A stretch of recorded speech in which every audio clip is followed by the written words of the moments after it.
Students हमसे बोला जा रहा है कि for every twice differential function f हमें डिफाइन किया आर टू माइनस टू से लेकर टू तक विथ हमें दिया रखा है एफ ऑफ जीरो का square plus f dash zero का स्क्वायर ये हमारा 85 है। और तुमसे बोला गया which of following statement is true, कौन सा स्टेटमेंट ट्रू है। फर्स्ट ऑप्शन बोला गया there exist R and S belongs to R such that S हमारा आर से बड़ा होगा। तो वहाँ पर उस इंटरवल में हमारा ये वन वन फंक्शन बन सकता है। तो यार कोई भी फंक्शन हो, तुम कोई भी फंक्शन ले लो मंस, अब ये मीन्स किसी को एक्सप्लेन कर रहा है लेकिन फिर भी अगर मान लो कोई फंक्शन ले लिया ऐसा करके, तो ये क्लियरली वन वन तो नहीं है, लेकिन यहाँ से लेके यहाँ तक क्या है, वन वन है। तो पहला ऑप्शन मुझे बोला गया there exist R and S such that कि वो वन वन बन जाएगा, तो ये ट्रू है, मीन्स कोई दिक्कत नहीं है। किसी भी फंक्शन का कुछ पार्ट वन वन होता है, तुम चाहो किसी भी फंक्शन का कुछ पार्ट वन वन बना सकते हो। इसी वजह से हमारा इनवर्स ट्रिग्नोमेट्रिक फंक्शन डिफाइन होता है प्रिंसिपल वैल्यू पे। एक्स स्क्वायर भी वन वन हो सकता है, अगर पॉजिटिव एक तरफ ले लो निगेटिव एक तरफ ले लो, समझ गए ना। तो हर फंक्शन का कुछ पार्ट तुम वन वन बना सकते हो, पहला पार्ट बोल लो। दूसरा पार्ट बोल रहा है देर एग्जिस्ट एक्स नॉट जो -4 से लेकर 0 के बीच में होगा, जहाँ पर उसका उसका mod F dash x x not हमारा 1 से छोटा होगा। तो अगर मैं तुमसे पूछूँ एफ डैश एक्स का फॉर्मूला क्या होता है, एफ डैश एक्स हमारा बनता है limit h tending to 0 f of x plus h minus f x divide by h, ये हमारा होता है फॉर्मूला। ये फर्स्ट प्रिंसिपल है। लेकिन अगर मैं एल एम वी टी लगाऊँ, L M V T means अगर मान लो कि हमारे पास ये कुछ ए है, ये कुछ बी है, जहाँ पर हमारा एफ ऑफ ए और एफ ऑफ बी बराबर नहीं है, यहाँ पर बी है वो बी ऊपर नहीं है, f of A f of B बराबर नहीं है, तो यहाँ पर अगर फंक्शन डिफरेंशिएबल है तो कोई ना कोई जगह एक्स का ऐसा होगा ही जहाँ पर इसका स्लोप इसके बराबर होगा।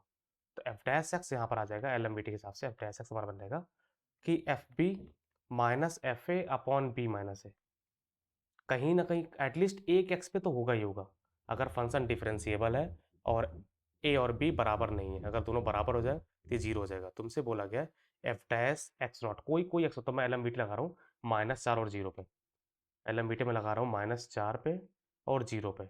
तो क्या बन जाएगा f dash of x not is equal to f of -4 minus f of 0 upon -4 minus 0, ठीक ना।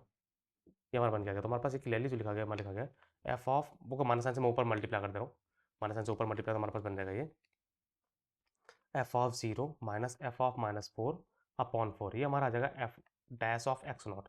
अब एक चीज़ ध्यान दो, अगर तुम जाकर रेंज देखो ना, रेंज हमारा -2 से 2 के बीच में, यानी इसका value F dash x not का वैल्यू मैक्सिमम तब होगा जब ये 2 हो और ये -2 हो, कम से कम घटे और ज़्यादा से ज़्यादा जुड़े तो मैक्सिमम वैल्यू होगा। तो मैक्सिमम न्यूमरेटर 4 हो सकता है, 4/4, मतलब maximum F dash x not maximum value 1 हो सकता है। मिनिमम कितना होगा, ये -2 हो जाए और ये 2 हो जाए तब ये -1 हो जाएगा। तो इसका मॉड क्या होगा, मॉड हमेशा mod of F dash of x not always 1 से छोटा होगा इस फंक्शन के लिए, और वैसा लिखा गया है। तो बी पार्ट करेक्ट है। सी पार्ट बोला गया एक्सटेंडिंग टू इन्फिनिटी पे एफ एक्स माइनस 1, यार ये कैसे जरूरी है भाई, इन्फानाइट पे क्या हो रहा है किसने देखा है। अब अगर मान लो कोई फंक्शन पीरियोडिक फंक्शन हो साइन वाला, अपने आपको रिपीट करता है, अपने आपको रिपीट कर रहा है, अब इन्फानाइट पे उसका वैल्यू +1 है कि -1 है कि 0 में क्या पता, बस हमें ये पता बाउंडेड फंक्शन है, वो -1 से लेकर +1 के बीच में होगा। तो हम 100% श्योर होकर नहीं बोल सकते हमारे ये फॉल्स है। फंक्शन बाउंडेड हो, पीरियोडिक फंक्शन में कुछ भी हो सकता है भाई, इन्फानाइट पे क्या हो रहा है पता नहीं। अब अगर एग्जैक्टली फंक्शन हमें मिल जाता तो हम बताते एक्सटेंड टू इन्फिनिटी पे क्या हो रहा है, लेकिन हमारे पास एग्जैक्ट फंक्शन नहीं है, ठीक ना। लास्ट पार्ट बोला गया देयर एग्जिस्ट ऑफ -4 से 4 तक कोई अल्फा एग्जिस्ट करेगा जो ऐसा बताएगा।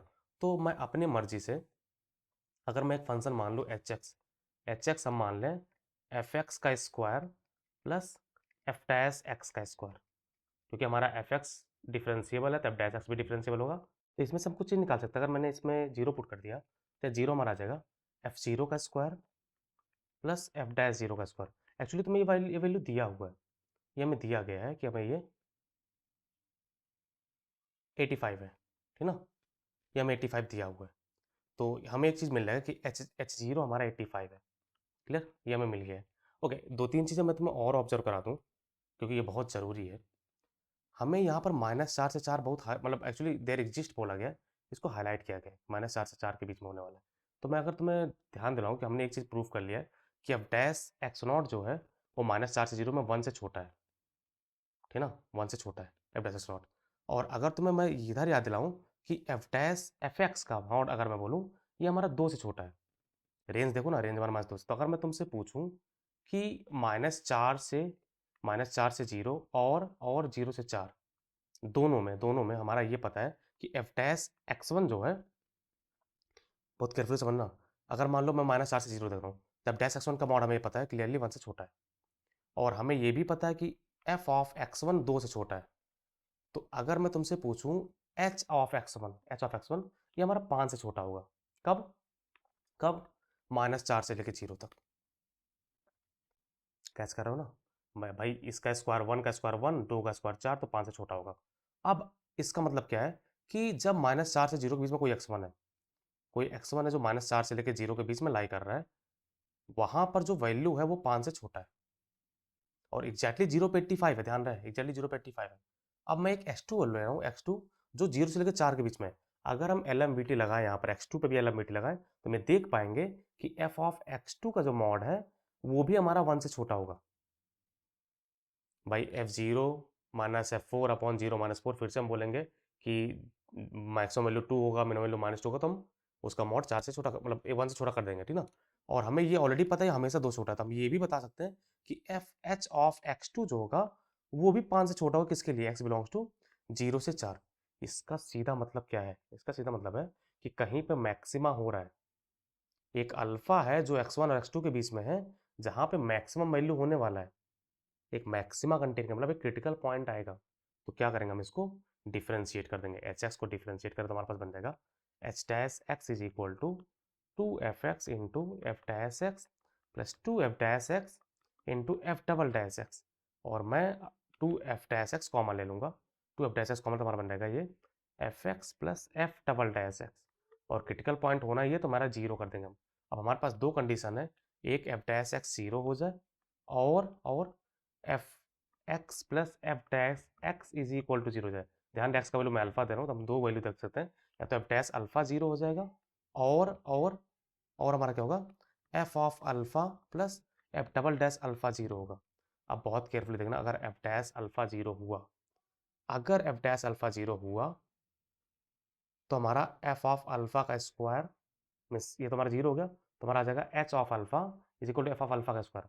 और हमें ये क्लियरली पता है 0 पे 85 है, 0 पे 85 है, और वो उसको कंटेन कर नहीं पाएगा, मीन्स ये हमारा एफ एक्स होगा रूट अल्फा हो जाएगा, मीन्स रूट 85 तक जा ही नहीं सकता वो, तो इसका मतलब ये कभी 0 होगा नहीं, और ये अगर 0 नहीं तो हमारे इसको 0 होना ही पड़ेगा। तो वही तुम्हें आखिरी में दिया हुआ है।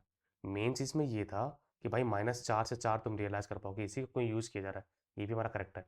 इसमें हम LMVT लगाएंगे और हमें बताएंगे कि हमारे पास एक मैक्सिमा होने वाला है, एच ऑफ जो हमने एच एक्स माना है वो एक मैक्सिमा कंटेन करेगा, तो कहीं ना कहीं एक जगह पर वो टर्न मारेगा। यहाँ पर 5 से छोटा है, यहाँ पर भी 5 से छोटा है, बीच में हमारा 85 जा रहा है। कैच कर पा रहे हो ना? तो होप करें तुम सब कुछ बहुत स्मूथली कैच किए। ये एक अच्छा क्वेश्चन है, एक प्रॉपर क्वेश्चन है, सीखने के लिए perfect application of derivative. If you learn something new then please subscribe my channel project education. और एक चीज़ मैं और तुम और एक्सप्लेन कर दूँ, जैसे हमारा फर्स्ट पार्ट मैंने बोला कि कोई भी कुछ भी पार्ट हम 1 1 ले सकते हैं, तो ये हमारा डिफरेंशिएबल फंक्शन दिया गया, मीन्स कहीं पर फंक्शन हमारा टूटा नहीं है, कहीं टूटे तो कुछ पार्ट तो ऐसा होगा जो 1 1 जैसा बन जाएगा। समझ गए ना? Take care dear, have a good day.